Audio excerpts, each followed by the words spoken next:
ये कहानी है रामायण की। भिक्षाम देहि। बुढ़िया के पैरों के पास बैठना तुम्हें शोभा नहीं देता।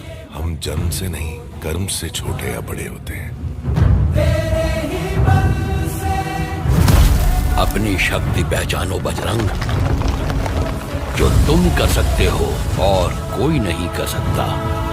जय श्री राम। आदि पुरुष पाई 600 कोटी टंका खर्च हैला किपरि आसिला हिसाब। आदि पुरुष को नहीं दर्शक माने कहिसंती जे फिल्म रो 600 कोटी टंका संपूर्ण नष्ट हो जायछि एवं एहा एको ऐप रे तयारी होइथिबा फिल्म परि लागू अछि। आसंतु जानिबा एही 600 कोटी टंका किपरि खर्च हैला। प्रभास और कीर्ति सानन अभिनीत आदि पुरुष ओम राउतଙ୍କ द्वारा निर्देशित होइथिबा बेले भूषण कुमार प्रसाद सुतार और कृष्ण कुमारଙ୍କ मिलित प्रयोजन रे निर्मित निर्माताଙ୍କ कहिबा अनुसार फिल्म निर्माण पाई 600 कोटी टंका खर्च होइछि एवं दर्शक माने कहिसंती जे फिल्म रो 600 कोटी टंका संपूर्ण नष्ट हो जाइछि एवं एहा एको ऐप रे तयारी होइथिबा फिल्म परि लागू अछि।